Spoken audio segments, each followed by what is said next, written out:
Coming up on Mountain News this morning, you remember the feeling of driving for the first time? Well, for the next generation of Kentuckians, that day comes a year earlier. And multiple other bills were vetoed or signed into law yesterday as the veto session comes to a close. Dedicated to Eastern and Southern Kentucky, this is WYMT Mountain News this morning.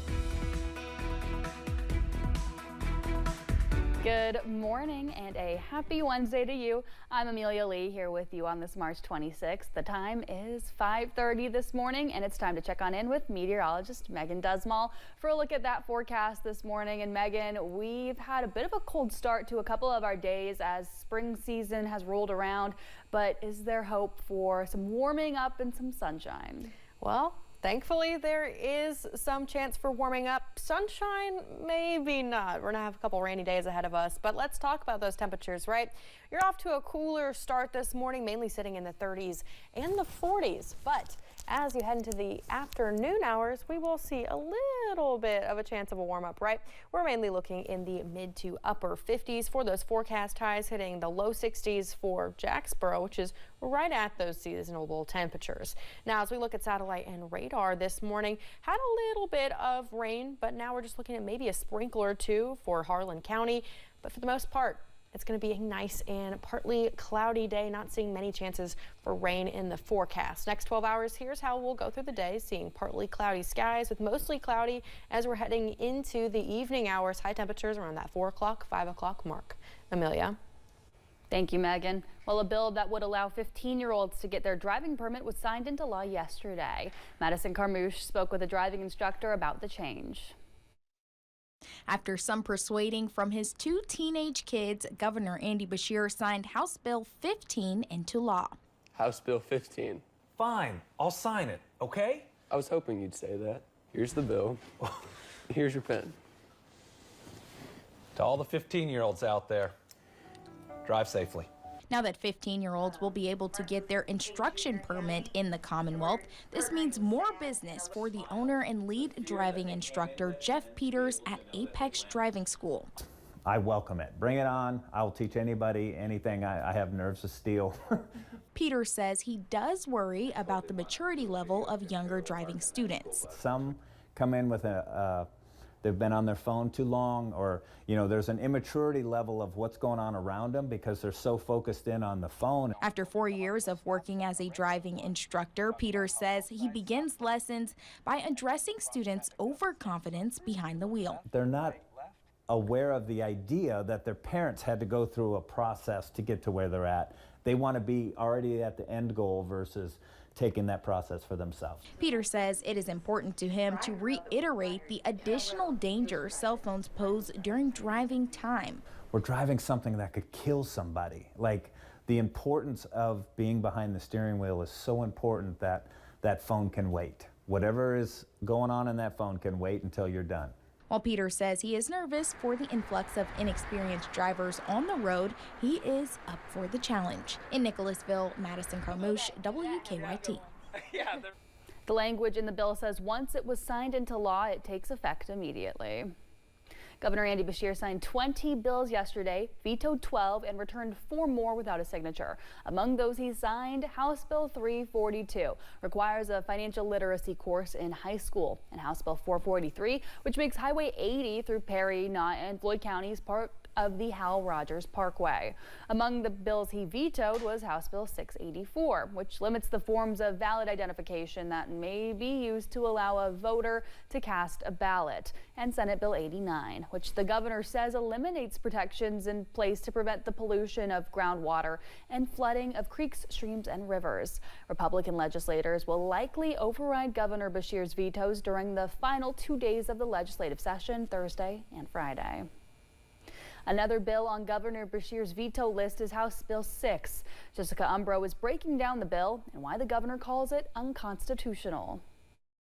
House Bill 6 would redefine the term major economic impact to $500,000 over a 2-year span. The bill says any action that costs more than that would be carried out by the legislative branch rather than the executive branch. This is a process that gives the people power to weigh in and keeps bad policies from being imposed upon our citizens. In late February, when the bill passed the House, Democrats pushed back. I understand the idea behind this bill.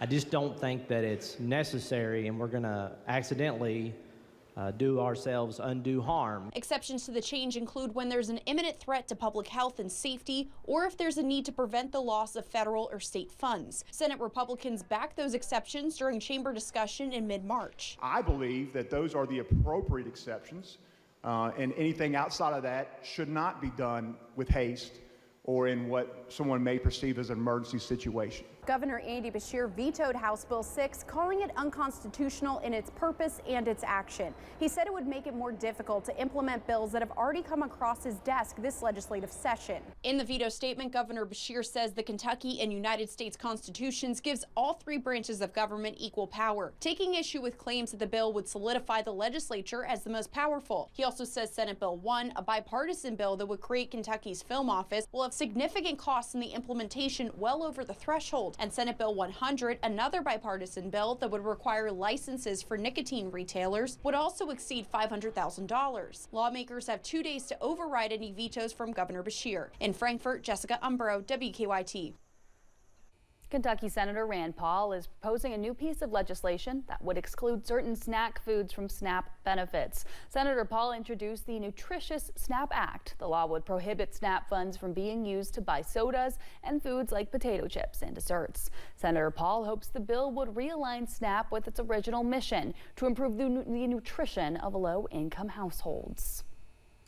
3 Kentucky teens are struggling to make ends meet after their father was detained by U.S. Immigration and Customs Enforcement.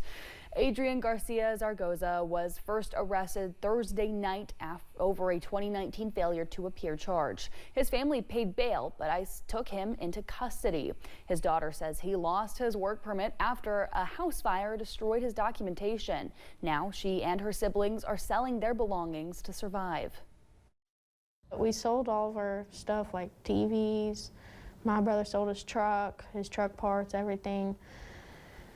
And that only paid for the deposit. And then, like, we had to buy food, and then we're gonna have to pay rent, electric, water, everything if he doesn't get out. They're still raising money for a lawyer, but he could be deported by Friday. Our sister station reached out to ICE for comment, but have not heard back.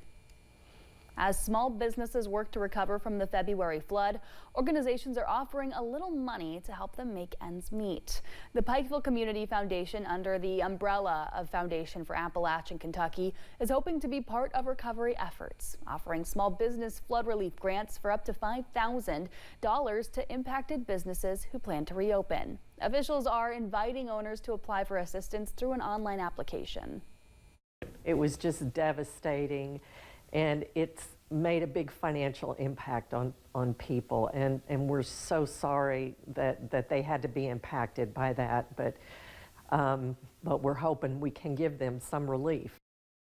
The deadline for applications is Friday, March 28th. You can find more information and how to apply on our website, WYMT.com. 2 Southern Kentucky men out fishing made a discovery that may have saved a woman's life. Jamie Perkins and Aaron Seaver were fishing in the Little Laurel River near Corbin when they came upon a search crew who said they were looking for a missing older woman. Moments later, they said they heard a woman talking near the riverbank. They called out to her, and it took a while for her to respond. They realized it was the woman who had been missing for 2 days and were able to talk her into getting into their boat and get her to safety.